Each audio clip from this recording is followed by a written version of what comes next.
two. All right. First, there will be bourbon of 2026, and what better way to do it than with the shipbuilding icon, John Conrad. Thank you for having me, Eric. Yeah, absolutely. And as always, this will be fueled, at least for me, by America's native spirit. And I will be going with a little Evan Williams Master Blend. It is a blend, obviously, of five of their bourbons: the 23-year, the single barrel, the 1783, the bottled in bond, and the signature black. And you can get it at their little distillery experience in downtown Louisville. It's the only place you're gonna find it. So that's what I got. All right. How you been, man? Good. I got the local Berkshire Oh, good. You're going with bourbon some. whiskey, so I'll And have that's a little local of to that. where? Where's that from? I'm in the mountains of Massachusetts.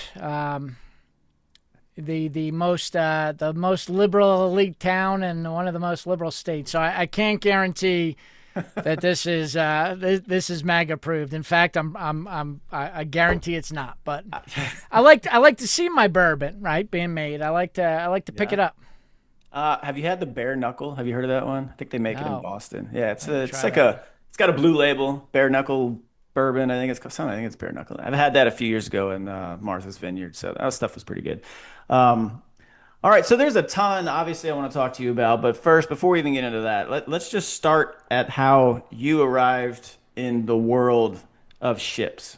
Now, I went on your LinkedIn. I'm looking at a ton of stuff. I had no idea you had some of this crazy history. So, what brought you into that? What made you want to get into that industry?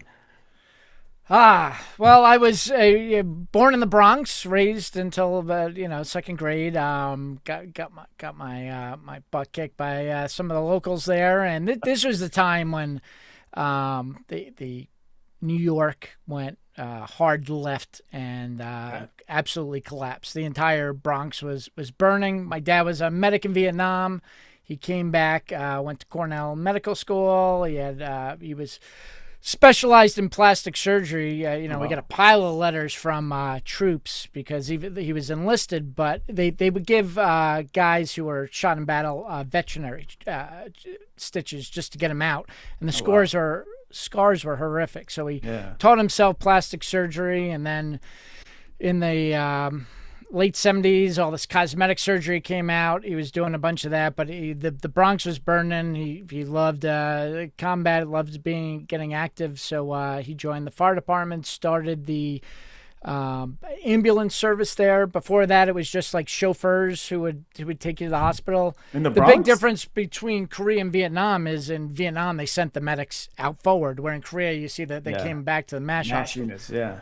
So they said, hey, well, let's do that here. Let's put the EMTs on the street. So they brought him in. He taught Oh, the first couple of classes, and then he got on Rescue 3, which is each borough has a heavy rescue. There's one per borough, and they just go to the big, nasty fires. And but the thing is, when you test up for lieutenant, you can never lead back then. You can't lead your truck again. And he was in the best hmm. truck in the nastiest borough, and so I grew up poor despite him having a Cornell. Lived in the Bronx, and then we found a abandoned house in a very very wealthy neighborhood that took us 10 years of to rebuild, but I'm surrounded by these Goldman Sachs and JP Morgan. Yeah. I shop at Costco right here, Salvation buddy. Army, not Yeah, even let's go. Salvation Army. And I'm the oldest, so there was no hand-me-downs. Yeah. It's just. And I remember going to Salvation Army, and you couldn't even go to the premium section. That's too expensive, Mom would say. She was a nurse in the Okay. in the um, in the projects. So you see the wire stuff where Yeah. where they're Yeah. doing drug deals. Yeah. That she would go alone, and just one of the most liberal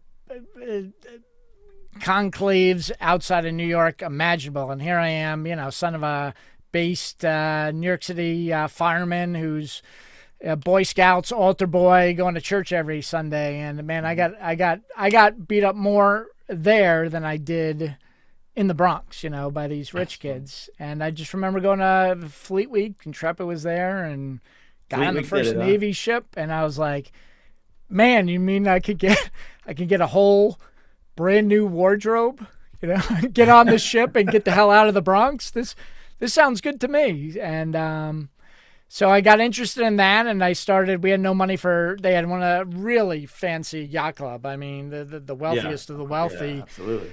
And I was like, hey, I want to go out there and sail. And we, couldn't afford it obviously, but my dad, he didn't care if you were a janitor or CEO of a major corporation. He walked right in the yacht club and said, who's the best sailor? Found Rich DeMolin, who was Ted Turner's navigator at the America's Cup. Oh, wow. Knocked on the guy's door and said, my kid wants to sail. So I, spent summers on these, with the elites in the yacht club sailing. And then, that's how I first got interested, man. So that's pretty wild. And more so because of your dad, right? Like people would be intimidated by that situation, most people, or just would assume, oh, well, this is no place for us. But your dad clearly sounds like someone he was comfortable in uncomfortable settings, right? Being a medic. He gave. We can curse on this, right? Oh, absolutely. Say whatever the fuck you want. There you go. He is the epitome of giving zero fucks, like zero. And I remember, they were teaching the Vietnam War, and we had a real, honest to God hippie, and it's 3 days on protests, and then the war, and then the evacuation from the war, and I said, man, the proof we were right was the millions who tried to evacuate come to the United States. People like Hung Kao was just a deputy secretary of the thing. Yeah. And she lit into me. The whole class lit into me. And it was interesting too, because in high school they had the debate club, and like they literally could not have a debate unless they invited me, because I was the only conservative. So wow. I remember when Newt Gingrich won, man, everyone was pissed, and I'm just walking on cloud nine there. So Dad was the influence. He was the major influence in my life. So you spent your summers doing that. What was the next step after you graduated high school? Where did you go into any sort of Marine path or Navy or what? Well, I'm a dumbass, and I'm horrible at, unlike you, I'm horrible at sports. Thankfully, my son's a big baseball player, but nice. I can't catch or throw to to save my life. So I wanted to, I was dead set from middle school. I was like, I'm going to the Naval Academy. So I did three things. I studied my butt off. Across the street from me was kid Adrian Cavallari, who now runs that huge atom accelerator in CERN. They built a new one that's even more complicated. He runs that. I mean, the kid's off the chart small, and I just to keep up with him, I had to study a lot. And so I'd stay up late so I could see his window, and I'd always stay up an hour later studying. And then dominance. I like it. I suck at running, Same. but I could run forever and not stop. So I joined cross country, and I ended up distance running, getting 8 varsity letters. And then my dad was like, "Life's a performance. You gotta perform." So there was a magnet school that was elite theater kids, and man, hated it. It was theater, modern dance, singing, and video. I loved the video because it was all switching, and man, I hated that. But he's like, my dad was, he was like 6'5". He was like, he had 4 varsity letters in football because he was enormous as a little Big kid. boy, They said he shaved at 13, and like jacked. I don't know how you get that jacked before steroids and stuff. Just a real food back then in America, John. You could just eat normal food. True. Back then. So can't do that. But and he had that confidence. Gave zero fucks, and but he was like, you got to take dance. You got to learn to be a gentleman. You gotta do theater. All those things. But he was that setting make you you up uncomfortable to get into the Naval Academy, though. Like that was the goal. No, because he did not want me to. Oh, really? Okay. He was upset when I signed up. He said if he's seen thousands of people dying in Vietnam and the Bronx, and he said if you avoid 3 things in your 20s, you'll live to a long age: drinking and driving, motorcycles, and joining the Marine Corps. So I Motorcycles for took sure. that and I was Yeah. like, I'm a good kid. I'm Boy Scout, altar server. I didn't do anything. I was like, my revolt was like, I want to join the Marine Corps. And he hated it. He tried talking me out. He was Air Force. He almost talked me into the Air Force Academy. I got into all of them except Coast Guard. Oh Coast Guard wow. was strange, but I had this dream right before my acceptance that I was, uh, you know, uh, 6 stories below the frozen tundra in Nebraska, freezing my butt off in a missile silo. I knew I'm not like I can outwork anyone, but I'm not a genius. So I was like, Yeah. I'm probably going to be close to the bottom, and that's probably when I'm going to be sent. So I went to the Naval Academy. Loved it, absolutely loved it. It was amazing experience. It's funny, no one else does. Half the kids are, admiral or senators, Yeah. relatives, and the other half, are just want a free education. Don't want to pay for college. And I was like one of the few who's like, I'm going to be a career. I love it, but unfortunately, he got a cancer from Agent Orange. Got really sick.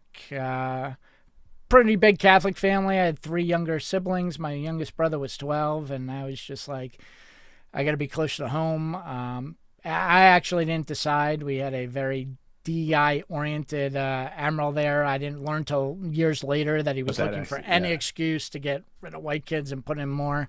Yeah. And he kind of, pushed me out a little bit, and I went to the Merchant Marine Academy Yeah. in the Bronx. Okay. And I was Navy ROTC. I wanted to do that, and then I got on my first ship, and I'm like, I could sail a super tanker. You got like 30 guys on a Navy bridge. On Yeah. a merchant ship, like you're on alone in like Alaska on this the million barrels ahead of you. So That's crazy. So, okay, I'm completely ignorant to everything Navy. All I know is the Army. That's all I know about. So this is you're I'm going to learn it's some stuff probably a from you. good thing. Yeah, I'm going to learn some stuff. So, um, I'm gonna man, pour a little bourbon. yeah, do that. Your bio is pretty crazy here. Let me bring this part up that I wanted to really ask you about over on the LinkedIn side if it reloads. Tell me about what a United States Master of Vessels any gross tons upon ocean license is, and how does one get one of those? Sounds cool.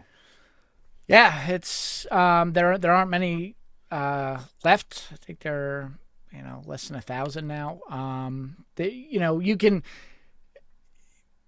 if you want to be captain of something, it depends on the size. So if you want, Right. you can be a captain of a fishing boat, and I can do that. it starts at six I do. pack or 100 ton, and then if you want to be captain of a ferry, like the Staten Island ferry, it's 1,600 ton, and you kind of just go in and get the time and take the test. But if you want unlimited, so unlimited means any ship of any size. It could be Yeah.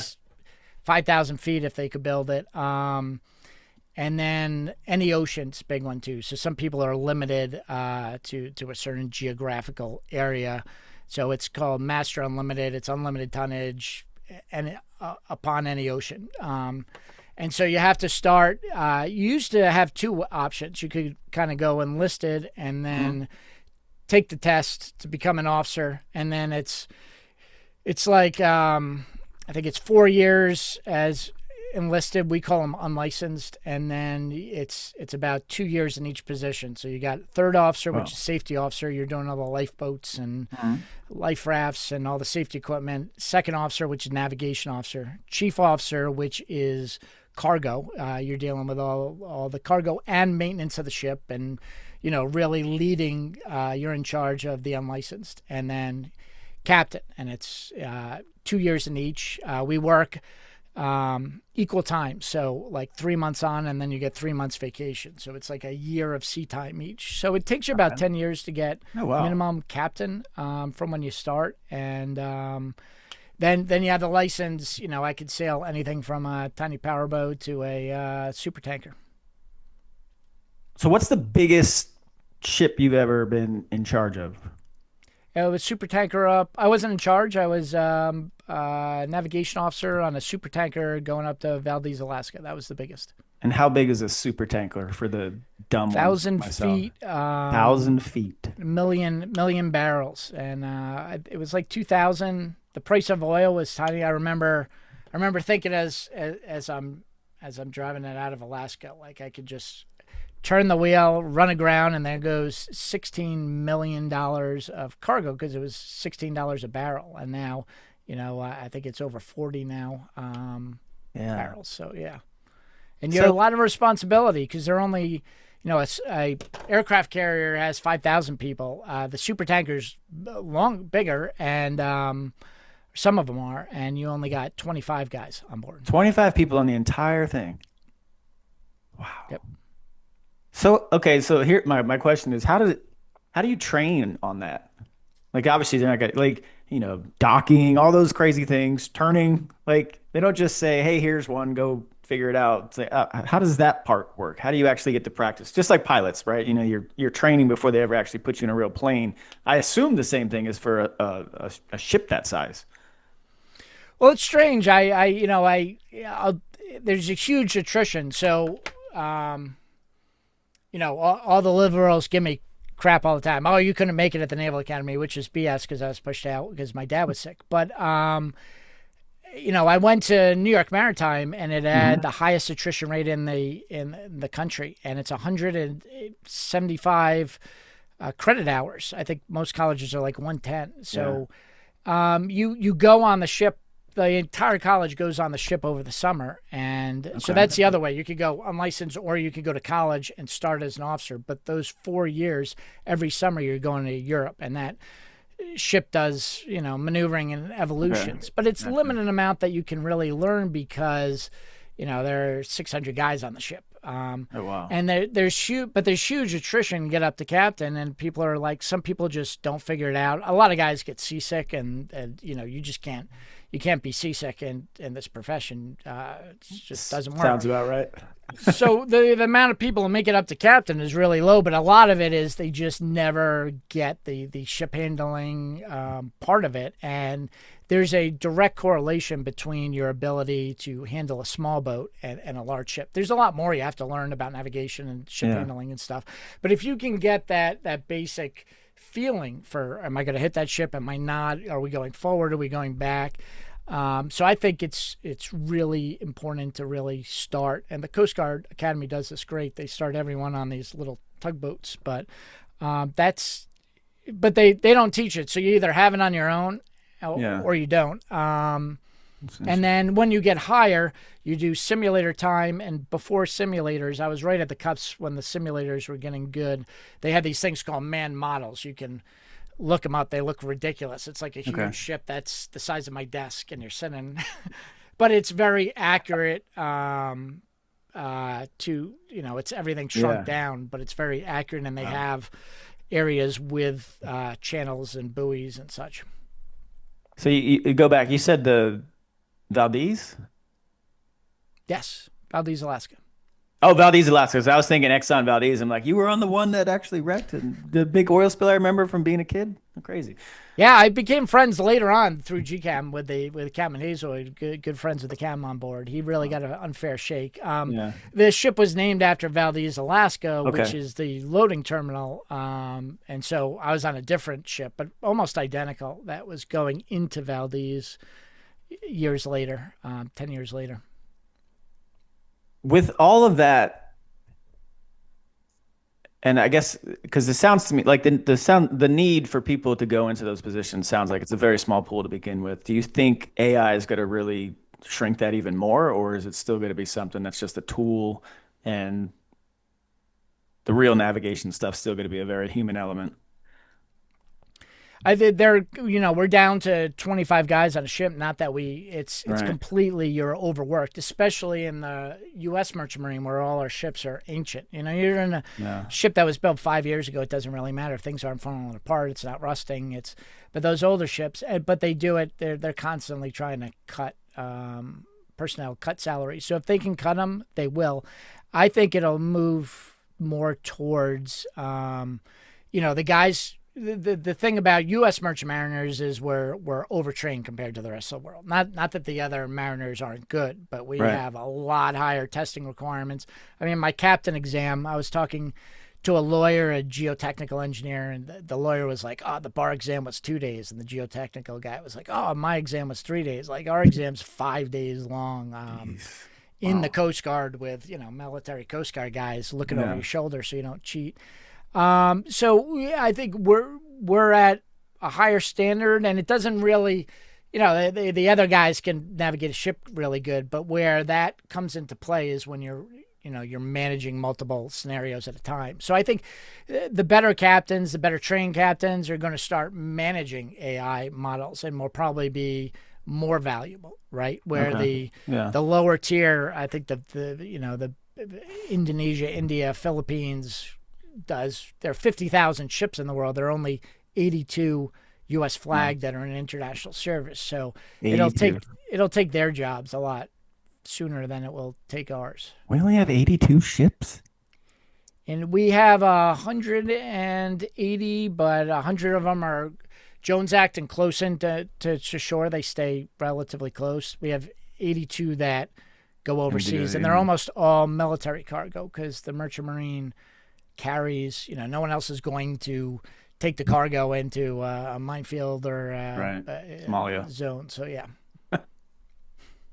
How did we get so small?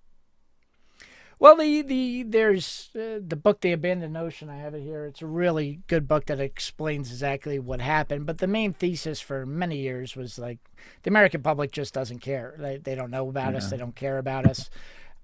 This sea blindness.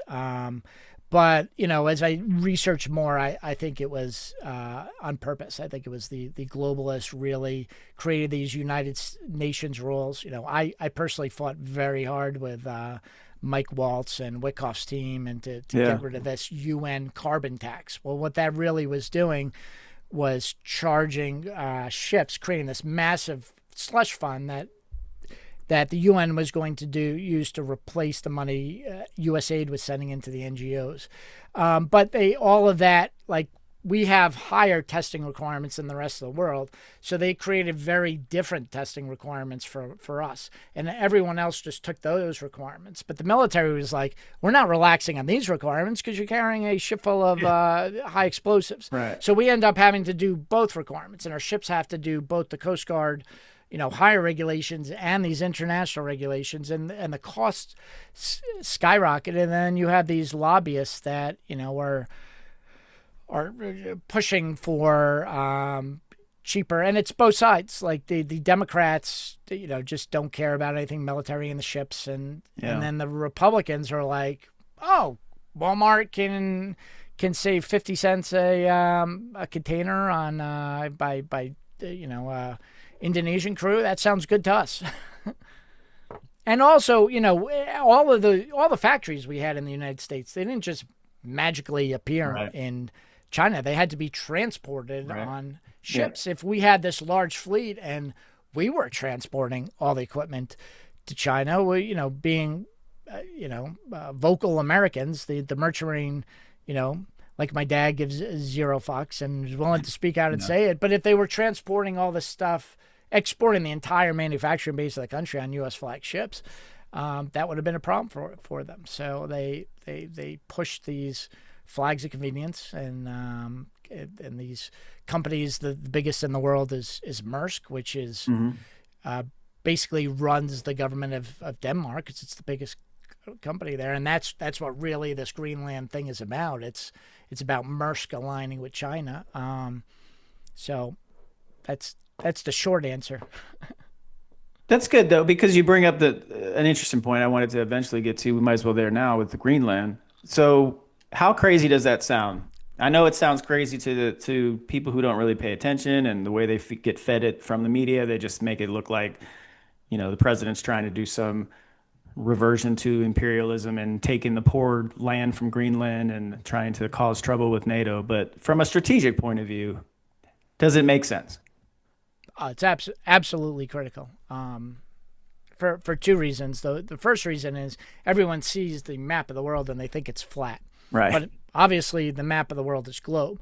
Yeah. It is globe. So when I go from New York, take a ship from New York to the UK, right? Their biggest port is Felixstowe. It's close to London. I'm constantly adjusting the compass as we go there because I'm actually following the curve of the earth. If you Right. went straight, it would be a lot longer. And what you think about it, if you take an apple and you cut through, you put a dot here and a dot here and you cut a straight line through the outer end of the apple is going to be a circle. So Right. why does that matter? It's because it's shorter, the circular route over the pole, to send missiles, particularly nuclear missiles, these hypersonic missiles. So all the missiles coming from Russia and China are coming over, and on the West Coast, the advantage, we have Alaska. We can put these missile Mhm. sites. On the East Coast, we have to put the missile sites in Canada, Canada. and Yeah. don't even get me started at how horrible their and weak and pathetic their military is. But, are they going to even let us put these sites? And now that Mark Carney is aligning with China, it's just not a reliable option. So the other option is we have all our missile defenses in Alaska for the West Coast, and to protect the East Coast, we have Greenland. The second thing is the Arctic routes are opening up. Russia has 40 icebreakers. China is building icebreakers. We're closing off these choke points, right? It's harder to get through the Red Sea because of the Houthis, but also, UK controls the Strait of Gibraltar into the Mediterranean. They could start inspecting and seizing Russian shadow flanker fleets. So Russia wants to move more, especially its illicit material through the Arctic. On the West Coast, it's fine because Alaska and Russia are separated by the Bering Strait. So all we have to do is kind of fortify the Bering Strait, which for some odd reason the Army refuses to do, but it's relatively easy to do. In the Atlantic, you have the Greenland, Iceland, UK gap. And that's where the ships will come down, and also where all the ships from the United States to Europe go because of that. You're dipping way up at the pole to do that Great Circle, which is the shortest line. So, do you think it happens? I think it has to happen. And the issue, the Europeans are saying, well, this is fine. You can build whatever you want up there. We'll approve this. Why do you need to own it? And Trump's coming back and saying, well, you treat it better if you own it. And that's 100% true. I agree with him. But the other factor is, when tensions really mount up, nations tend to go squirrely and look at Ukraine and all the posturing and the crazy stuff the Europeans did. So if we get to a DEFCON 4 situation, is Denmark, is Canada going to let us move those missile radar station there? Is Denmark going to allow us? Unless you own it, you run into those problems, right? Do you think it's something that can happen in the remaining time in President Trump's term? Because it's always like the question of what comes next, because it's not guaranteed that JD Vance or Rubio, whoever from the Republican side is going to win. And it could obviously, the White House could obviously fall back into Democrat control, and they could go in there and say, "Oh, okay, this is done. We're done. You can have Greenland back." Like, so I guess that's my question is like, is it something that could happen but is not really permanent? Or is there enough time to even make this happen? Well, I think that's why he wants to make it permanent, right? Yeah. So that they can easily sell it off, and I'm sure they'll do whatever legal they can to kind of bind it to the United States. And I think the easy way to do that is make the Greenlanders, citizens, and then, Very rich. then if the Democrats want to do it, they have to overturn the opening up of the citizen requirement. Right. But it could happen fairly fast if all sides agree. They won't agree, and that's the issue. And what people don't realize too is Trump's very willing to negotiate. We saw this in the beginning. At the beginning of the administration, Charlie Kirk and Don Jr. went up to Greenland. They were pushing the Greenland thing, and they were pushing the Panama thing. They were pushing Panama harder, Right. and they went up to full invasion war plans of Panama, down to let's make these few concessions. And the president of Panama, President Molino, was like, "Come on down." Rubio and Hegseth went down, And they said, what's the real issue here? And we said the real issue is China owns the ports on either side, um, which they can bring in weapons and whatever they want. They're building a bridge over, which is a problem because if they collapse the bridge in the future, it would make the Panama Canal useless, and all our Navy ships would have Yeah. to go around Argentina. And they Baltimore said style. they said, but part of the reason we don't have a merchant marine is because everyone charges the U.S. the highest rates, while we give everyone all these services for free. So you get U.S. ships have to be free, and Molina goes great, and he agreed to it. And they walk out, and he says, "I agree to these," and then they fly away, and you don't hear about it again. And Molina doesn't even follow any of these. He's still charging U.S. ships. China's still in the port, but the fact is that he said they're willing to play ball, right? Where Denmark is taking the opposite approach. They're saying, this is Trump saying this is what I want, and he's got to start from negotiating at the hardest. Right. And they're saying we're not going to give you anything. And they're not meeting. They're running everything through their press. They're exaggerating. America's going to attack us. I mean, yeah, maybe, but it seems ridiculous. I mean, same with Canada, right? Yeah. That the conservative Pierre, and then Mark Carney, and that's the problem. Like both sides, whether it's conservative or liberal, they both hate America. And It is. It's true. And so my question is what's happened recently over the weekend or maybe just before, but what's the incentive for Canada to kind of get closer to China like they did? How does that benefit Canada at all? Knowing who's their southern neighbor. Like it's that not a doesn't benefit to Canada. It's a FU the FU to to the United America. States. Yeah. And I mean, yes, they need a trading partner, and there's some basis in this. But the deal they signed was horrible. That China floods their market with these cheap EV cards. So Yeah. China, Tesla, it costs them $50,000 to make a card. China can make it for 40,000 because they got slave labor. But Yep. then China says, "Hey, to the companies, we'll pay 30,000 a car. You sell them to the Canadians for 10. Why? Because these are moving sensor platforms. They got cameras, they got antennas, they got Which and China every loves since everyone who's driving around in a everything's just Chinese tacked in. car Yeah. is collecting intelligence that they can feed back into the PLA. That's so stupid. And in exchange, Canada got agreement to sell $7 billion worth of their stuff in China. Well, I mean that's half the price of one aircraft carrier, and it's Yeah. not just 1 year. They haven't said the term, so is that $7 billion over 10 years? And then the other thing is that's not even cost of goods sold. So if the stuff takes $4 billion to produce and they sell it for $7 billion, it's like a $3 billion trade deal is what they got out of it. It makes absolutely no sense, but it's really a signaling for.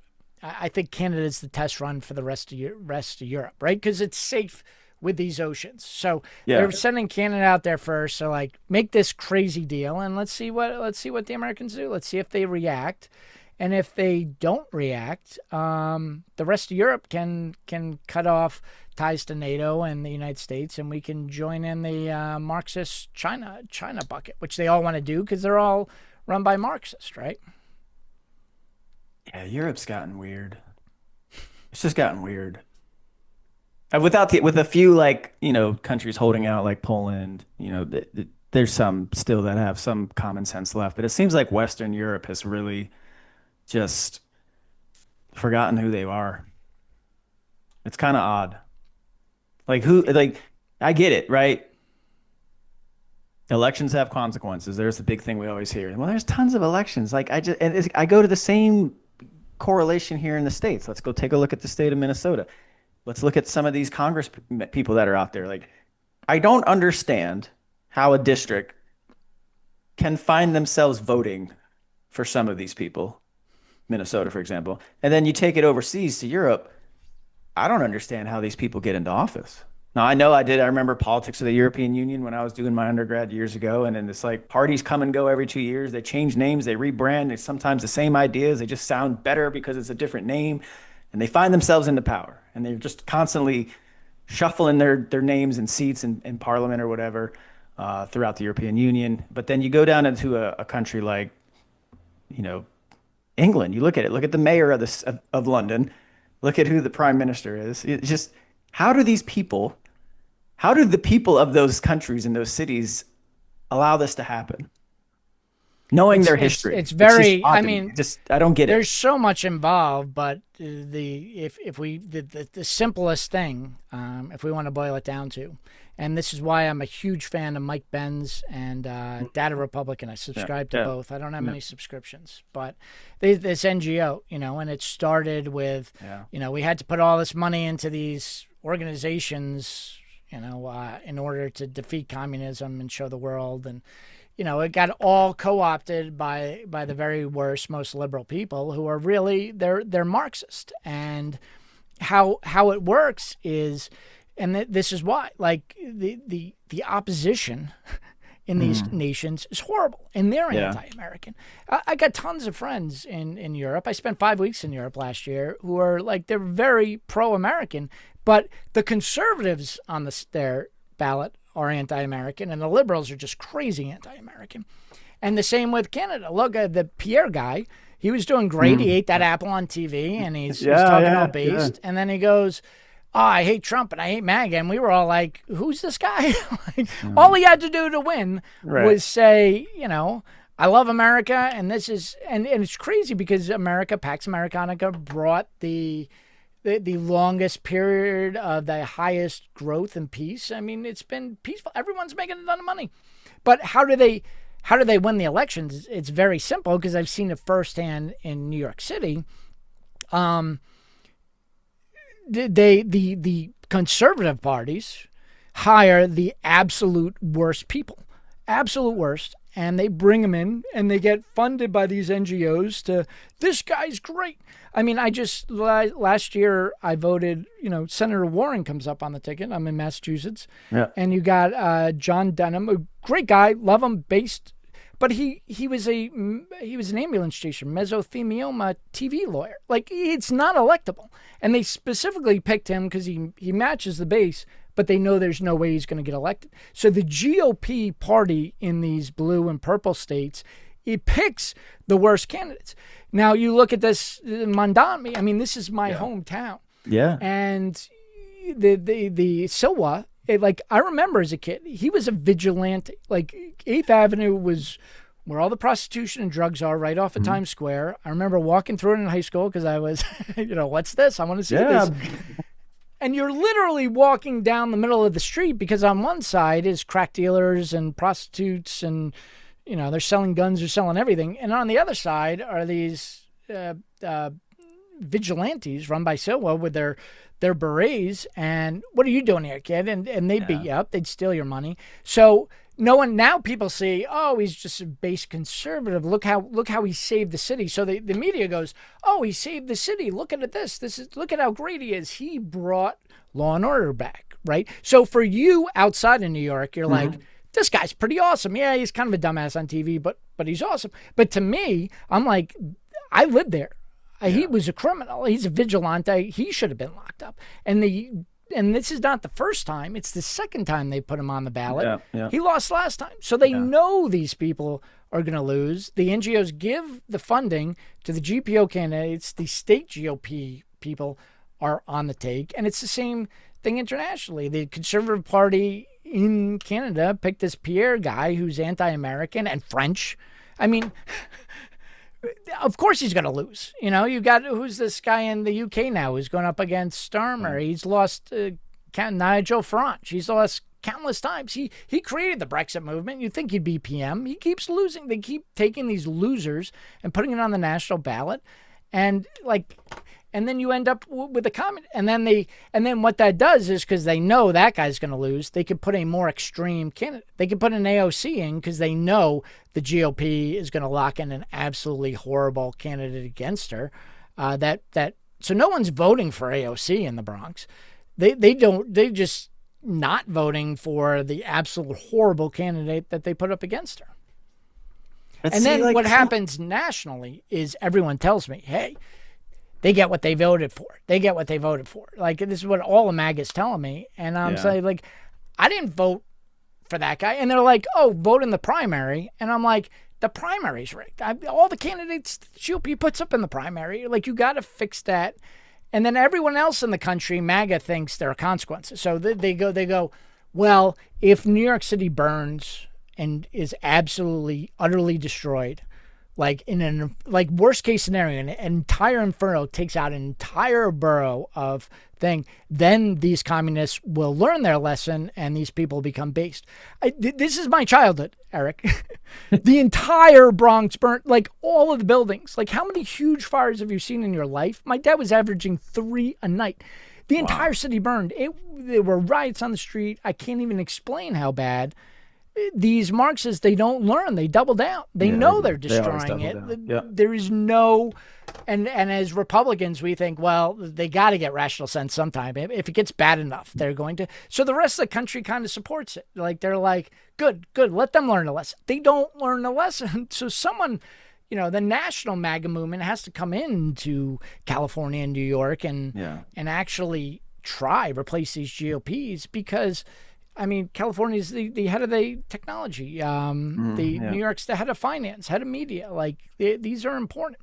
And we lose congressional seats because it's we all had them gerrymandered. before, though. That's what's even crazier. Like, we had them before. State of California, I still argue the state of California could be Republican if they would just show up and vote. I mean, you look at the voter turnout based on a state the size of population of California versus Florida. And I've always said the Republicans in California, they just don't show up. They don't show up. North of Sacramento, that entire state is Republican. 40% of Massachusetts is Republican. We don't have one Republican, but New Hampshire is live free or die. You can walk down the street with a belt fed. As you should. I should be able to do that everywhere. But they elected Jake Sullivan, the national security advisor, who's the worst in our history's wife. So like, they have 0 representatives. So it's all this gerrymandering, and the Republicans don't want to. Because here's the other part. Yeah. Why doesn't the Senate end this? Push the gerrymander. Why doesn't the GOP? Well, here's the secret. Yeah, look at Indiana, what they just ruined with their. Well, the red states have a welfare problem. They got people who are. Yeah. Criminals. They got people who are crazy leftists. They got people who are, and what do those people do when they get a free check in New York or California? They leave the state. So all of their worst people are leaving, so they're benefiting it. So why would DeSantis fix that problem, right? Because the more socialism New York has, the more he drains his jails and his expense. So the GOP actually supports this, which is great for Florida. I don't blame him. I loved when he sent all those illegals into Martha's Vineyard. There was an absolute meltdown in my town.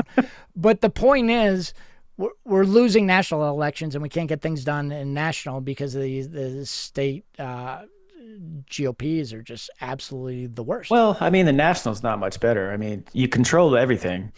Like I said this before. Like, I mean, I go back. It's both sides when they do it. It's almost a weird thing that I'm stuck between. Hey, I'm glad they're not passing anything because I don't think we need more laws. But then I'm also like, you guys have the opportunity to do so much. I mean, he said the same thing in Obama's first term in 2008. He won. Democrats won the House and Senate, and then they got crushed in 2010. And they never really did anything in Obama's first 2 years that they could have. So it's almost like. It feeds into the argument of the uniparty, right? Like, it doesn't matter who's ultimately in power. They're all going to do the same thing for each other. And that's why, like, the frustration now is, like, you thought, I mean, with Trump winning, and then they take and remain, or they maintain the House and the Senate, it's like, okay, Trump signed how many executive orders? And how many have actually been codified into law now? Yeah. It's been over a year. If we lose, they're all gone. Yeah, exactly. It's like, what are the Republicans actually waiting for? When you actually have the opportunity, that's my problem. Like, we're not hoping anymore. You have it.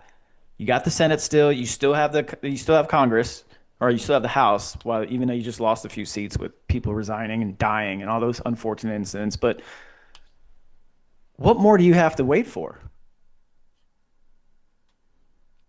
I keep going back to the arrests. Yeah, we don't see enough of that. Who's that one who is pushing back? She's the equal rights attorney. Great, I love her. She's great. And then everyone was saying we need more arrests in Minnesota, and she's like, we've been working. We did 82 arrests in Minnesota, and I'm like, that's great, but But imagine if instead of sending the military to the southern border and closing down the walls, which is incredible, no one thought we could stop it. Imagine if a year later, like the alternative timeline, Pam Bondi came out and goes, guess what? We made 82 arrests down there. Like, it's not. And they go, well, we're going to lose these in court.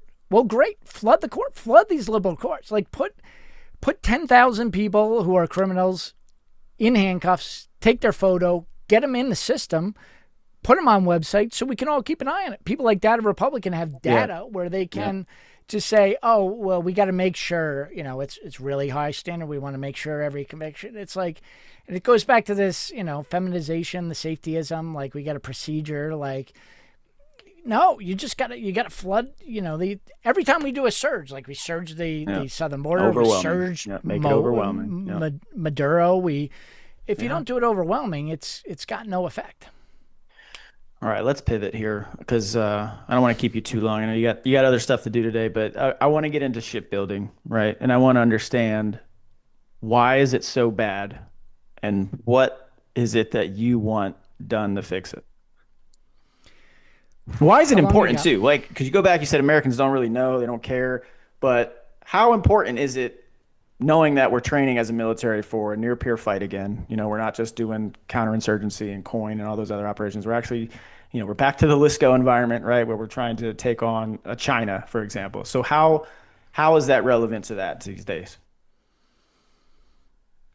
Well, I mean, if we back up, logistics wins war. If you can't get your army over there, you can't win. So and everyone thinks we're going to airlift. And in small operations in Afghanistan, I hate to say, Iraq was relatively small operation. Like we could fly things into Bagram Air Force Base, but actually something like 70% and all the fuel that was going to Bagram came through Pakistan on merchant marine ships. So even in a small operation, you need those ships. But if you're going across the Pacific, everyone thinks we can airlift. Well, the entire airlift capacity of the U.S. Air Force, including if we militarize like FedEx and UPS, is less than the cargo capacity of one Chinese mega container ship, which can carry 25,000 containers.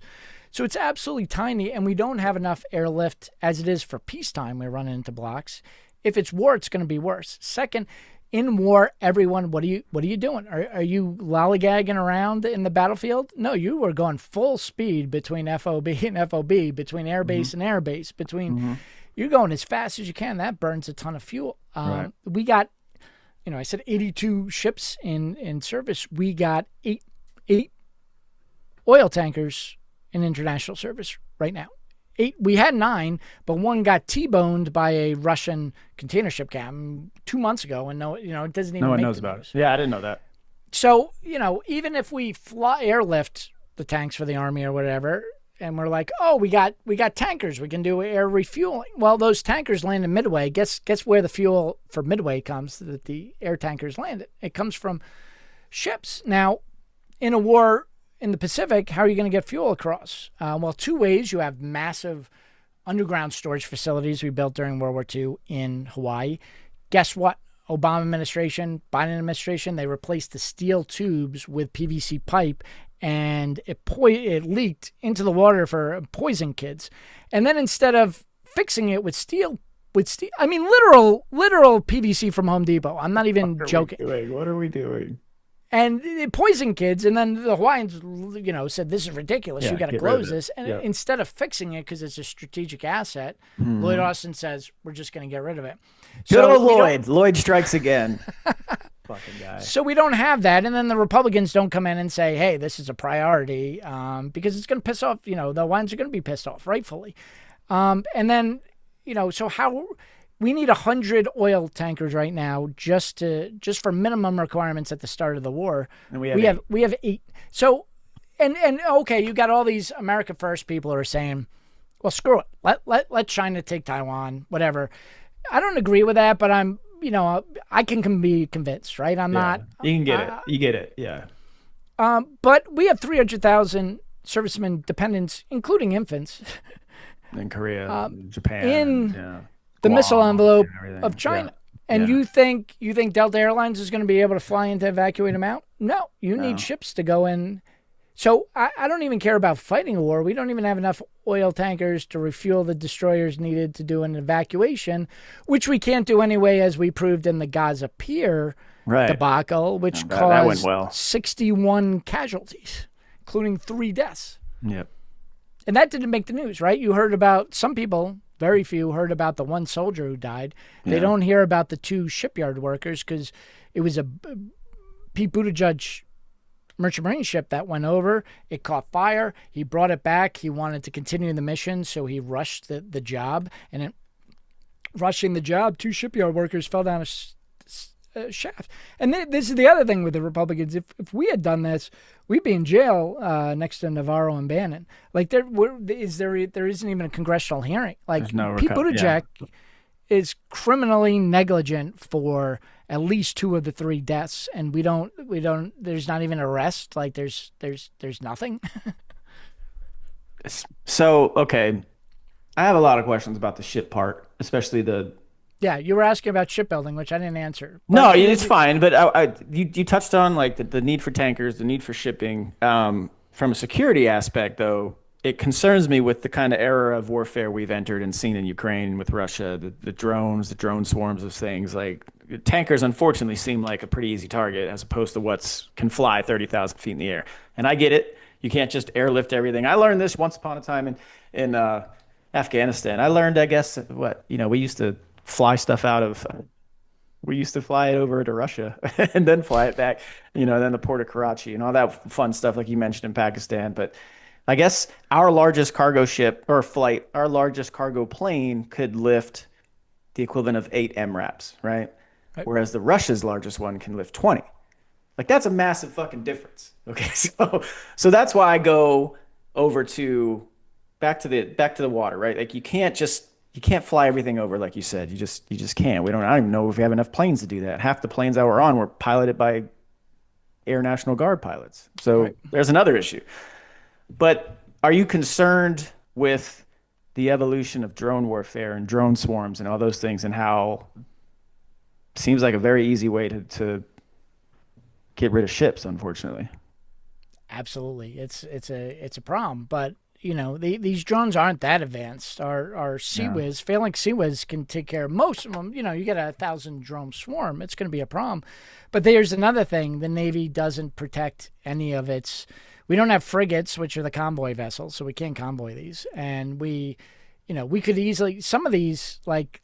I talked about the 82 ships in the Merchant Marine. Yeah. The Navy has 130 ships like the Oilers that replenish carriers, the ammo ships that bring the bombs to the carriers. We got survey ships. We got all these ships. They don't. None of them, even the Navy ones, even the Oilers, which is the first thing you're going to target, is the Oilers, an oil tanker Yep. that Yeah. replenishes the aviation fuel on tanker. They don't even have one Sea on board, so they're not even trying. They're in combat in the Red Sea. They're getting attacked. They're protected with the carrier, and then at some point, when they get 50 miles away, it's like it's See you later. good luck, and Yeah. it's absolutely ridiculous. So you got to start with the basics of. Well, let's like World War II. We put Navy gun crews on the merchant ship. Like let's put a few Sea. It's not perfect, but it could get some. The other thing is like if you look at a map, and I get frustrated at the Army all the time because the Army goes, well, it's our theater. Well, look at a map facing the middle of the Pacific. The entire globe is water. The Pacific Ocean is larger than all the other oceans by far. It's absolutely enormous. It's over 5,000 miles to Taiwan. That's So fucking insane. that's a problem. But these drones, what range do they have? So, and then on the other Yeah. side, the Navy's like, we got, we're building 1,000 little speedboats. Well, the speedboat can go 100 miles. Yeah. It's 5,000 miles. You need ships. So, but we can hide in that ocean, right? True. But then again, the Chinese can put drones on fishing boat, but the fishing boats, they got thousands of them, again, can't yeah. carry that many. So we don't. But the problem is, at some point, we got to get to the choke points. The Yeah. merchant ships all converge, and that's where. Defensively, you wouldn't even go out. You would just wait for them to get close to shore or port or whatever, right? 'Cause especially on Right, China with all those boats, like I'm weaponizing all the fishing boats and just waiting for you to come. right. I'm not gonna chase you. Just wait till you get close. And we'll just pollute the And entire population, but whatever. China doesn't care anyway, so it is a concern. that's the other thing. Like with this old battle, they're like, well, China would lose twice as many ships as they would lose 10,000 sailors. We'll only lose Wouldn't a even thousand. care. It's like, do you think they give two No, shits? wouldn't even care. Wouldn't even register. But when we converge, we got to hold those choke points. That's what's happening in the Red Sea right now. We're trying to hold those choke points, and we send the army to try to figure out. We sent Air Force to try to figure out. We sent two carriers at a time to figure it out. They couldn't. What worked were the destroyers convoying the merchant ships through. Now Biden, don't get me started. This Jake Sullivan guy, he said we're going to protect everyone's ships, not the U.S. flagship. First time in history. Just absolutely ridiculous. So when you try to protect everything, nobody gets. So the merchant marine ships are getting. I got pictures of rocket attacks, and the way that goes, I don't care. We're everyone equally because they're all part of NATO.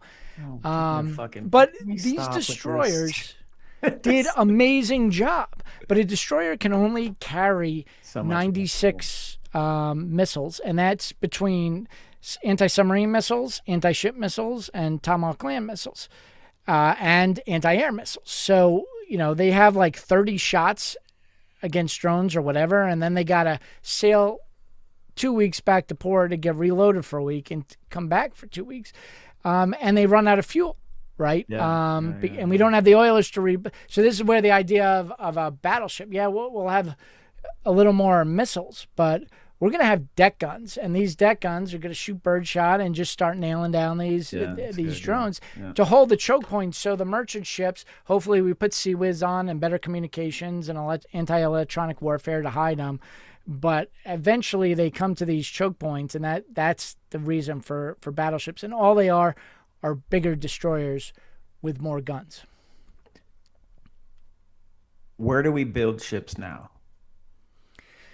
Well, well, first And of all, why don't we use the West Coast? Because that's a big question. I've had people want to know, like, why don't we build ships on the West Coast? Why are they so anti or unfavorable, I guess, to shipbuilding? well, I mean, they're unfavorable to everything. The most liberal zip code, wealthiest is where all the Hollywood guys is Pacific Palisades. It's been over a year since the fire, and they haven't rebuilt one garage. Like it's just. You can't do anything in California. I mean, I lived in California for 15 years. After the academy, I was like, I'm getting the hell out of the Bronx. I moved to San Diego. People say, why? Okay. I was like, because I couldn't drive any further without going to Mexico. Like, if I could have gotten on a bridge to Hawaii to get away from the Bronx. I don't know. But I loved it. It was very liberal, right? Yeah. But you still had common sense. Now you literally can't do anything. I mean, my town, Morro Bay, where I ended up moving, they built this huge desalinator plant to, create fresh water because we were right next to Diablo Canyon, so it was free nuclear energy. And they made it impossible to run the damn thing. So they just, after 10 years, they shut it down because their maintenance of this thing, because there are all these rules. I mean, if you happen to suck in a endangered snail, you got to shut down for a month. But those the point is to overload the system with paperwork to collapse the system. And the overall reason to do that is they want a one world government, right? They want the UN to rule the world, right? Well, you got Somalia down here, which is absolute poverty, and then you got the US here, and Europe's so they got to bring us down to the European level, and they got to bring Somalia up somewhere close. So what do? They flood us with Somalis. They give them millions of dollars as remittances to Somalia. This is the Somali healthcare to bring up their cost of living while crashing industry in California, so that we're all kind of on the same playing field, and they can push the UN one world government. We're getting away from shipbuilding again. No, we are, but there's so many things, because every time I'm like in San Francisco and I drive over the Golden Gate, like you can just look along the coastline and you can walk and hike and go into the batteries that they have built into the sides, based on World War II and World War I and all these things that they thought were going to ever happen, and people were going to invade the coast. And you can go up to Brookings, Oregon, where the Japanese dropped the incendiary bomb that didn't ignite because they didn't realize that the coast is wet. But all these things, like, they are not. You can go 30 miles offshore and dive on the oil tankers that the Japanese subs sunk. The entire coast is a target for exactly who we're describing. And I just can't understand why they're just But assuming. what did I say is the most important thing for any military? It's fuel. And what's Right. Gavin Newsom doing?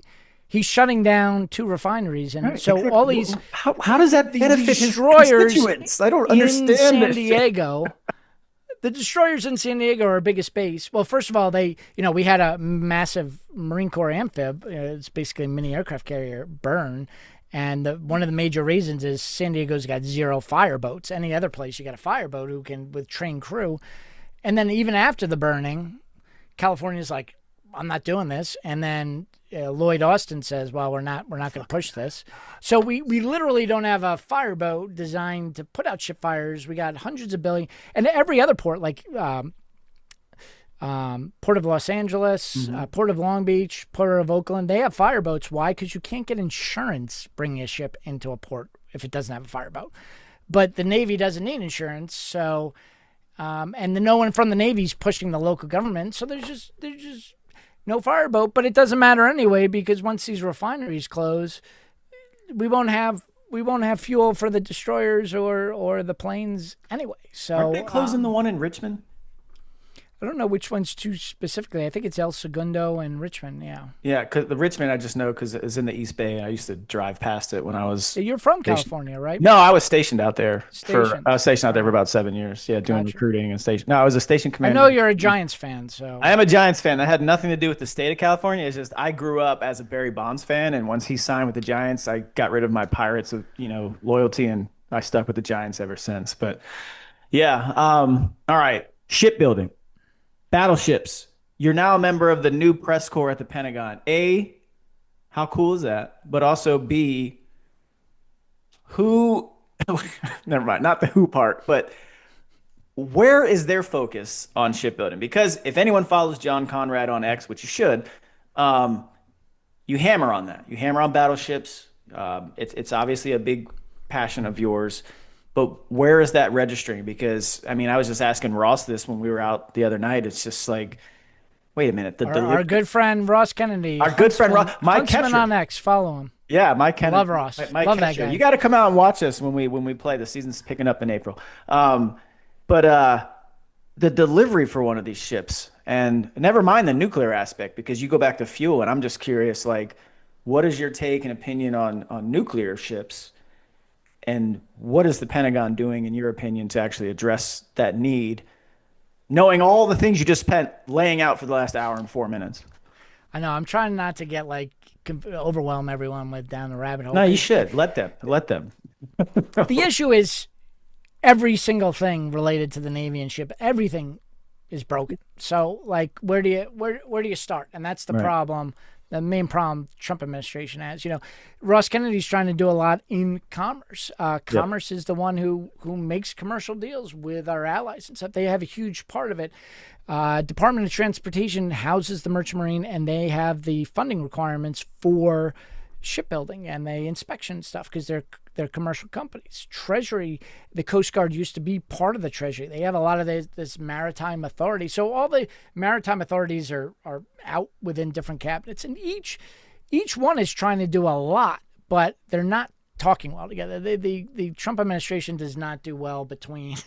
So they're running at full speed for shipbuilding, but then the Navy, and the Navy's the most arrogant service, the Navy always solves problems with Navy guys, whether it's active duty or retired admirals or whoever. Like they don't want to bring in someone like me who's actually, I built two almost $1 billion ships in the best yard in the world, Samsung Heavy Industries. It's, on time and on budget. So the Navy hasn't built a ship on time and on budget this century, but they bring in Navy guys to come up with a solution to this. Even now with Trump, they're bringing in Navy guys. Well, they only learned through the broken system. So if you They have no idea. yeah, it's like you have, you're in Little League, you get up the thing. Imagine if the coach, your personal trainer was just, maybe a great guy. Maybe he could hit the ball, but he just gave No bad idea how to coach advice. it. Yeah, No, it's he no didn't idea what. understand. Yeah, He didn't understand that in the major leagues they do it a completely different way. He's right. been in the little town the whole time. Yeah, That's yeah, yeah. and not calling the Navy a little town. I mean, the aircraft carriers are impressive. What they're doing in the Red Sea is impressive. That's the other thing. Like I have enormous respect for what they're good at. But so the Navy wants to do this all themselves. But aircraft get built in secret hangars, skunk works. Like you don't want the enemy to do it because you can control it in a secret hangar. Army tanks, you can convert a Ford factory and you can wait till a war starts. We didn't really Yeah. start building the tanks until after World War II because you got to get the ships ready to move the tanks. So Yeah. ships have to be built first. We started building them in 1936. Luckily, FDR figured this out. But you're talking about commerce, you're talking about treasury, you're talking about the White House, OMB, Navy, all of these departments.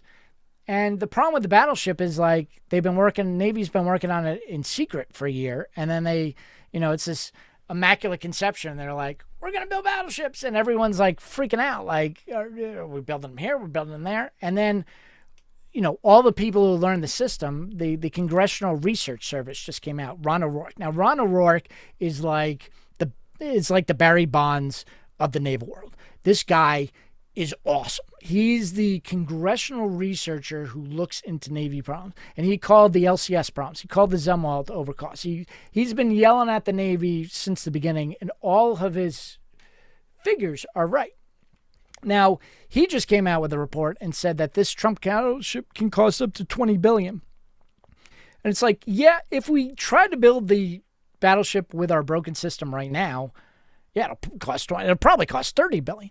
It'll actually never get built because it's an ambitious problem. We don't have the steel. We don't have so what we have to do is take the Korean system and move it here. Yeah. When Reagan crunched down on Toyota, they said you need to build them here. They didn't take the crappy broken Ford plant that was doing the Chevette Brought their own. and try to fix it. They brought their team. They filled it with Japanese workers. They got it going, and then one by one, they trained Americans using their system and their culture. Like that's how you build a battleship. And the biggest cruise ship in the world, the Icon of the Sea, holds 10,000 people. It's much larger than an aircraft carrier. Like that was $2 billion. Our aircraft carriers, which are nuclear, which is a whole nother level of complexity, $15 billion. And then Ron O'Rourke's coming out and saying the battleship could cost over $20 billion. I mean, it's just because he's amazing here, but he's never been to Korea. He hasn't seen the process. He only knows, where Rumsfeld, they're the known unknown. Don't we outsource a ton of our ship maintenance to Korea, to the Korean shipyards? We just started to because our entire fleet's rusting, and Biden was like, I don't care, let them rust. So that's one thing Trump did very quickly. It's like, our Navy has to look proper. Yeah, Can't look yeah. like... I know you did a thing on the rusting. But what does Korea do so much better than us? Is it just the lack of regulation? Is it just the culture, like you may have described with the Japanese bringing over Toyota? Or what? Why can't we just what is our biggest impediment? Like I said, there's so many impediments, but if you go back in time, we had the most shipyards. I mean, we had shipyards everywhere. They were the most productive. We had shipyards that were producing a ship a day. World War II ended, and now we had this giant merchant fleet of ships. And what do you do with all that? So what we did is, part of the Marshall Plan, we gave them to our allies. We gave them to Denmark. We gave them to Greece. And they used these and to build their own fleet. So that's where they started competing against and because they were in a war-sided economy, they could get labor a lot cheaper. So that was kind of the start of it. But there was no reason to build any here because we had all these. So all the shipyards started closing right after World War II. And then in the 70s, Aristotle Onassis, who was one of those Greeks he ended up marrying Jackie Kennedy. He got all those ships, bought them for pennies, ran them, made a ton of money, and then he said, Well, it's stupid having 10 tankers when we can have one super tanker. So he invented the super tanker. And he went to U.S. shipyards, and the American government said we're not subsidizing. So every shipbuilding nation in the world, the government pours money into it. So Korea said, this is a strategic industry. They're poor, and with a lot of our money, because it was after the Korean War, we wanted to spurn their industry. Yep. We gave them a ton of money to build dry docks, and they sell them below cost because it employs so many, and their benefits to the economy. So Korea became number one. Korea and Japan became number one. The Europeans did well. They specialized on cruise ships, Germany, and we didn't have it. And then we tried to play catch up, but we were like, oh man, now we need these big ships. We see it, but Korea's doing a lot better. But they were so far ahead of us by then. And then we started putting some money in and trying to fix shipyards. And then Reagan came in, and Reagan said, we need a 600 fleet Navy. We're going to bankrupt Russia by outbuilding them, right? We're going to have such an overwhelming force that just to have a chance against us, they're going to have to spend all their money and they'll go bankrupt. Worked great. But what Reagan needed to do in order to do that, every commercial yard, he said, you can't build commercial anymore. We got to get to 600. You got to go to Navy building.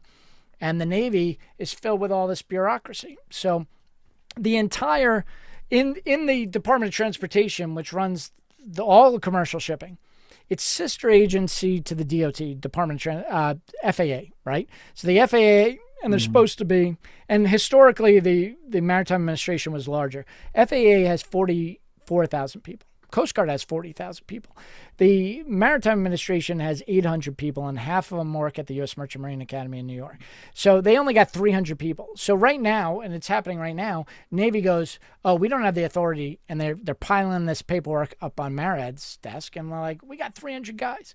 Meanwhile, the Navy shipbuilding and repair arm, so the arm of the Navy that focuses on shipbuilding, that's all they do, repairing ships and building them. They have 83,000 people employed. 83,000. So what happens when you want to build a Navy ship? Everyone, you got the safety guy, you got the doing a ship a day. HR guy. They have these huge Zoom meetings because everyone wants to participate because you can't get promoted in the organization unless you've made a quality change. So in the Korean yards, the biggest difference is you can change whatever you want on the ship. And I built them. Like, they have these 3D models of the ship, and you walk in, and I'm like, well, here's the radar, and the phone's too far away. Can you move the phone here? They're like, no problem. But once they start cutting steel, zero changes. And if you try to make a change, they will sell the hull to the competitor just to make a difference because everything has to go on schedule. Well, the USS Ford and now the Kennedy's taking 17 years to build. 17 years to build one ship? Because there were 16,000 change orders on the Ford. Oh, for and fuck's they robbed all the parts from the Kennedy to get the Ford out, so they weren't totally embarrassed. And 17 years. So, and because you have these 83,000, and every time we're not you serious. try to do something, you need teams of inspectors, environmental. No, we don't. We're there's just not this serious, John. We are no longer There's serious. the Virginia State OSHA, and then there's the OSHA, and then Navy has its entirely new OSHA. So you got to make sure you got 6 freaking safety vests. And the Koreans, I mean, they're safe there, but I mean, they got a couple shipyard deaths a year. They don't really care. It's like they're not trying to hurt anyone, but. Do we need to just buy our ships from Korea? It sounds like that. That's where we're at. Why build our own when we can just go buy the car off the lot, right? Why build your own car? There's some cars sitting there. Hopefully everything's in English, so we don't have to spend any time teaching our sailors to speak Korean. But this doesn't sound sustainable. It's not that it doesn't sound. This isn't sustainable. This is dumb. Well, Korea's getting its butt kicked by China right now, which is a whole other issue. They have 5,500 merchant ships, and they can produce them outrun China because they're just subsidizing it. They're taking $1 billion ship and selling it for $600 million. Yeah. So and Korea has. Are we gonna start buying ships from China on Amazon? The problem with Korea is they have everyone in the world has collapsing demographics, but Korea is worse China today. Yeah. than any of them. So they just don't have the manpower. So they're bringing in Indians and other nations, but they're just not at the same level of. So the one Korean shipyard bought Philly shipyard. They Yeah, saved yeah, it. yeah, yeah. And what they're doing is they're hiring Americans and they're sending them to Korea for 6 months, and they're like, learn the system there and Right. then come back. Another issue with American shipbuilders is if you want to be a welder and you want to work on a ship, which is an awesome job, first they're Mhm. not paying them. It's like $5 more an hour than working in a factory. So they Yeah, gotta, that's it. Come and you're on, like you out got to in the elements. incentivize the work. Like, come on, what are we doing? But you'll pay a fucking tech nerd $160,000 to do some AI coding yeah, anyone can do that shit. From India, who's H-1B, yeah. Like, what are, come on, man. But Korea, like you come into HII and you want to build a Navy ship, it's an 8-year apprenticeship because you have to learn plumbing, you have to learn Yeah. electrical, you have to learn mechanical. Yeah, real The skills. Why? Because the job gets stopped so often. You're welding, and then they're like, well, this is stopped for 3 months. Go work with the electrical team. So they have to be Yeah. able to dispatch. Yeah. In Korea, like they teach, there's welding corners is difficult. They got a 45-degree weld, a curved weld, right? They got one guy who does it. Then they got a 60-degree welder and a 65-degree welder, and they teach them in 2 weeks. And then this guy, it's like the Japanese, like it's in his pride. Like he's like, I'm the best 65-degree welder in the entire Yeah. world. And it's Right. also interesting when they're having a design problem. Like they got this giant $15 billion ship, and they're like, we can't figure out what's wrong with this 65-degree weld. They're like, call the guy up from down there. This Call the guy who comes did it. up. And he goes, you're doing it wrong. You got to do it this way. And they go, no, all the tech nerds go, no, he doesn't know what he's talking about. The CEO goes, he's spent 45 years only doing 65 degree. He's the 65-degree expert. You aren't. Yeah, And they exactly. listen to him, where some kid from HAI goes, I got a better idea. And you got all these weenies going, wow, the computer system says that that's not how you do it. All right. Again, respecting your time. So let's end with tell me what is the Trump class battleship, and is it actually going to ever happen in Trump's lifetime? Well, let's first finish with the Korea. So what Korea's we're going to send people over, and then they're going to create Mhm. and hopefully revitalize, starting up these Korean yards. But a ship is built in sections. So I got a Lego thing. It's like if you've ever built it, it's like you build this section, and then Yep. you weld them together. So we can right now we try to build the entire ship in one shipyard, and they're at capacity. So because the dry dock, that's you got to dig out this huge area in order to set the ship, and then Right. the ship's sitting there for almost 17 years, and you can't build anything else. Tell me it's instead not of- going to take 17 years. So in Korea they build these sections at different yards. They bring it to one yard at the last minute, and then they're only using the dry dock for a month because all the sections come in at the same time, and they can build it. So that's the solution. If we do that model, and some of these sections may have to come into Korea while these. So if we do that, I mean, Korea could, I have no doubt, build a battleship in less than 2 years, and I'm being conservative here.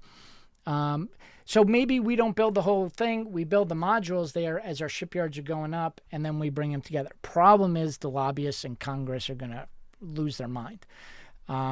So that's the possibility. If we did that, I think we could build the Trump battleship for $6 billion in Trump's time frame of 2.5 years. But here's another thing.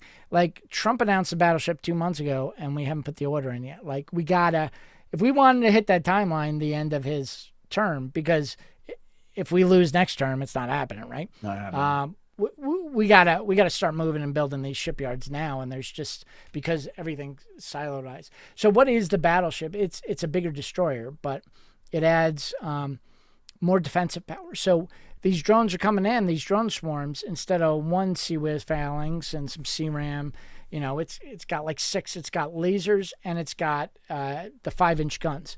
So when a drone is coming at a destroyer in the Red Sea, you can shoot it with a explosive round, right? So your deck gun, just like an army artillery, it moves, hits it, boom. He'll move to the next one, boom, boom, hit it.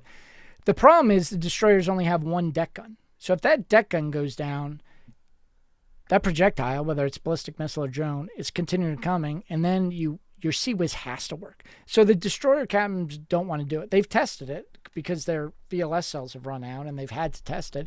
There's an amazing video of a French destroyer that's just shot down with a deck gun. So the Trump battleship, because it has multiple guns, the cameras are going to be more reliable. And because the only backup isn't the CIWS, it's also these directed lasers, you can start shooting down these drone swarms with $5,000 projectiles instead of $10 million missiles. And because it's larger, there's more room for storage of the projectiles and a lot more room for fuel oil so it can stay on station longer. And because it's got the railgun out the front, which are questions if that'll work or not. But that's important because if you, at the choke point, you got to hold that choke point in the Navy. But really, if it was a real war, how would we defeat the Houthis? You would send the Marines in to go kick their ass. We didn't want to put boats on their ass. But so in a real war, you're going to have to land Marines just in that choke point where all the ships are coming. And they need, that 96 missile load, only 20 or 30 or Tomahawk. So the Marine commander's got 30 shots on the enemy. All the enemy has to do is spread out. So now with a railgun, you could just start nailing targets accurately with the artillery. So is the Trump class going to be nuclear? I heard you say oil or oil storage. It's going to be gas and diesel. So gasoline, it's gas turbine. It's the same basic turbine that you'd have on a 747. That's going to be the high speed. And then diesel for its cruising low speed. And it's going to have massive battery banks for the lasers and the railgun. But nuclear is a whole nother level of complexity. So the officers on a nuclear ship, like a carrier, the captain has to go back to nuclear power school like the submariners. So we need the schools, we need the reactors. It takes a longer time. So there's no way we could hit that 2.5 year timeline Trump wanted with nuclear. He's just not going to have a crew for it. Right. And you have to go to a certified nuclear shipyard, and we don't have. I think Newport News is the only one there, other than the submarine yards. Bad news. So they're definitely doing the first two conventional power, and then there's talk of hulls 3 to 10 being nuclear, but we're not sure. Disheartening. I need something positive. Let's end on something positive, John. Well, I think it can be done if we work with our allies. I think we can make that timeline, but we gotta get moving, and we need we gotta get Ross Kennedy in the White House to be like, no, seriously, that's the type of guy. He's kind of a jerk. Like I'm a Yankee fan. Like we went under when George Steinbrenner died. Like we won because Steinbrenner was a jerk. It's been a long time since 2009. Yeah, it's been a long time. Wait. Okay. Yeah. No, I'm about to say. Wait. You live in Massachusetts. How are you not a Reds? But yeah, that's right. You're born in the Bronx. Okay. I'm the Yankee fan and jerk in Massachusetts. Nice. Good. That's good though. They need that. All right. Final thing. How was your trip with the Secretary of War, Pete Hegseth? How was the trip? How was that? It was awesome, and I keep getting yeah, man. You say it's great on Pentagon press corps. It's nothing but a hassle. Just getting dogpiled. The Washington Post did a whole minus the hit pieces cover story. But I love it. I'm from the Bronx. Like, hey, come on. You want you want to fight? But part of the reason is, and I was the very first person to get a Pentagon press credential, and the first in the building. And part of the reason they came to me and they're like, John, we know you can't keep your mouth shut. If you see something wrong, you're going to say it. Like we want to be told, not just bullshit, fake news, but when we're actually doing something wrong, we want journalists.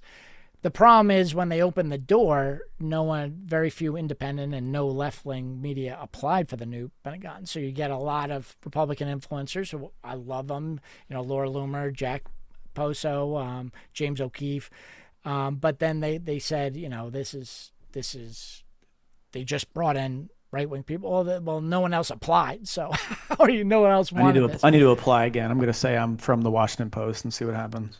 We got to get you in, yeah. We'll talk to Joel. But part of the reason, after the tour, like Kingsley, who's the press secretary, she's like, did you find anything you could say negative? And, Yeah, it was crazy. We land, we go to Andrews Air Force Base. We're in the VIP lounge where Air Force One, it's amazing. That was my dad's last duty station. Oh, Andrews. really? I've That's never cool. been Yeah, there. yeah. I You played get to golf there this once a couple years ago. plane. It's a pretty cool place, huh? Yeah, it is. It is. And you get on this plane, VIP plane, like you got some Delta Force guy with the full kit out right there. You got the young kids. You're on this plane. It's classified. WAPO's, sending secrets about me to CNN, Haley Brixey to WAPO. So that was discerning. In a Oh, classified the setting. linebacker. But so we take off. It's like amazing. The guy with the nuclear authentication codes, because the president calls the SecDef Football. every once in a while. Yeah. Yeah, Cool. it's all like for a kid who like grew up on Hunt for Red October and stuff. I'm like, It's pretty cool. this is awesome. And then we land and we're going to a nuclear aircraft carrier. Like, how awesome is this? Yeah. This is and all the what type fake of plane were news you is guys like.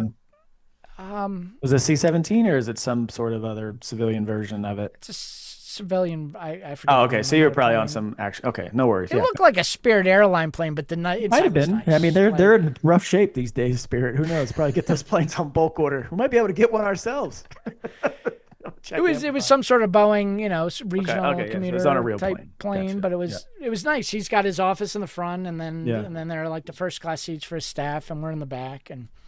But we land in Langley, and then we take the motorcade, and we're going to a nuclear aircraft carrier. Like, this is awesome. That's pretty cool. And we're ripping down the street, lights, sirens, police, and then we're halfway to the yard, and suddenly the whole motorcade takes a right into a McDonald's, and I'm like, did Pete want a Big Mac or something? Like, this is ridiculous. And nice. we get to the shittiest mini mall complex you've ever seen in your life. It's like was this the recruiting thing? Yeah. Oh, that's where we always put our China recruiting Walk offices. 88, Yeah, that's which I a didn't. standard recruiting office strip mall setup. You In the should have seen worst- my office the in worst- Benicia. Oh yeah, they're always in the worst. John, I had a place, right? car. I had a guy who had a stolen car just ditch it in front of my office in Benicia and got out, took off running because it was on fire and just burned in front of my office. It ended up burning my government vehicles because it was so hot and right next to it. Like, yeah, that's classic recruiting office. You're always in the worst neighborhoods. That's awesome. Right. Right, but I'm pressing. There's media, and then Pete Exit comes to me. He's like, I'm swearing in these guys. We couldn't find any Merchant Mariners, but I got 10 Coast Guard guys here There you for go. you. And I'm literally in tears thinking of my dad, like these little, that's awesome, kids. man. That's awesome. And I'm like, this guy, and that's part of the hit piece. I said, man, I voted so hard for this. And the WAPO's like, but Kinsley afterwards was like, did you find anything wrong? I'm like, I mean, there's the Secretary of Defense talking to shipyard workers, talking to young recruits. We get in the carrier. He had no time for us because it's all E1s, 2s, and 3s. He's a dude, man. He's a dude. And you go in the meal, and it's everyone from the E1 up to the captain. He's sitting with the E1s and E2s. Yep. And I've been to a million of these. I was just in D3. Like, everyone's on their phone. They're looking up as the admiral's talking. Like, everyone's on the edge of their seat. Like, and he's like, what do you need to be more lethal? And I'm like, so afterwards, the press secretary, Kinsley's like, you could have wrote something a little more controversial so it didn't sound. And I'm like, I don't know what, like, you want me to make up stuff? Like, this team's kicking ass. And I write all the time how the different departments in the Navy and. No, we love Pete, man. It's amazing. His impact has been crazy. And you talk to everyone. I mean, up to the captains and, the Navy officers are not known for being conservative MAGA guys. They're like, this guy's awesome. Like, everyone you talk to says that. Right. It's great. It's great. I'm glad we have it. I just hope whatever follows it is not a reversion to what's been replaced, because it's going to take a lot more work to keep undoing all the shit from the previous. Well, they're trying to kick him out. I mean, they're every day they're. I mean, you talk to think tanks and they're like they love Dan Driscoll, the Army Secretary, which I don't mind, but I mean he's no Pete Hegseth. Like Pete, and they're like, oh, Pete doesn't have the experience. and then they call me a fake journalist. It's like I got my book right here in the Library of Congress, but Pete's got five best-selling books. Like, Yeah, three but of them that's are what on the also cracks military. me up about the experience angle. Like, what's the Like he was a experience? Failing major. up through the CENTCOM region like fucking Austin did? Like, failing at every possible position you ever had and just getting promoted because of how you look?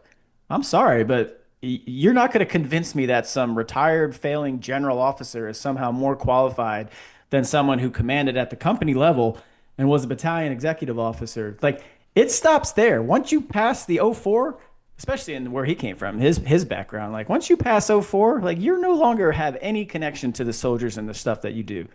Like it all ends at the captain rank, right? So I will take a guy like that any day over someone who's 25 years removed because he's been worried about his next promotion.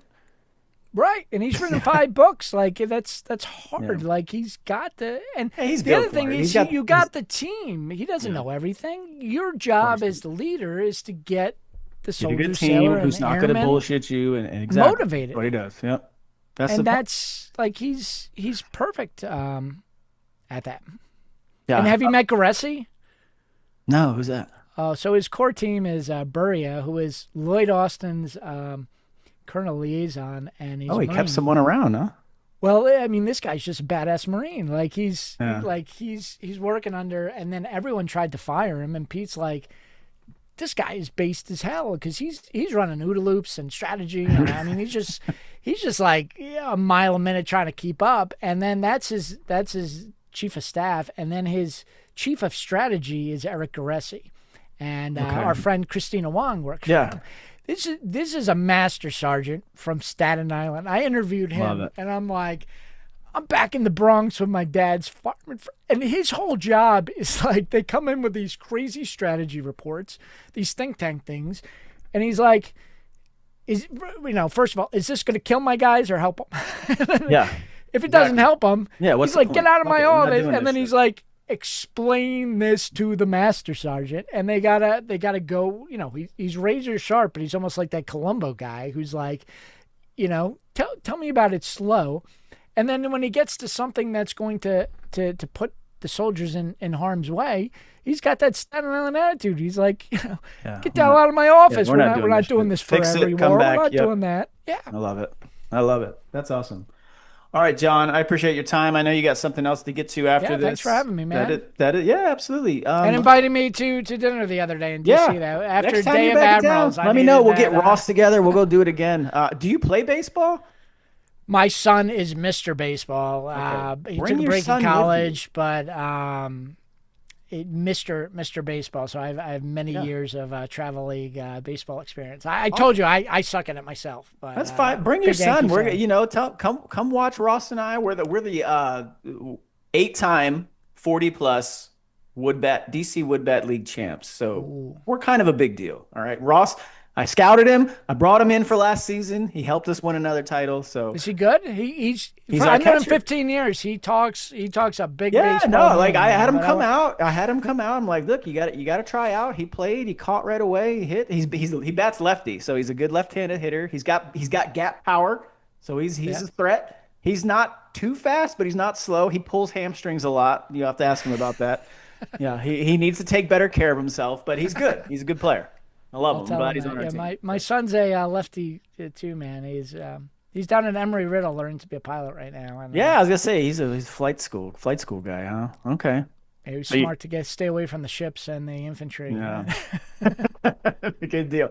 All right, man. Well, good luck the rest of the afternoon. Have fun again. Appreciate you spending your time with me. And where can they find you on X? What is it? At John Conrad, or is there John some? Conrad with a K, and then my publication is G Captain, so you can find Yep. GCap on X or gcaptain.com if you want to learn about ships and shipbuilding. But Yeah, it's a thank cool you so site. much for having me, Eric. This is Absolutely, fun. brother. Yeah, I look forward to seeing you again, man. All right, appreciate it, buddy.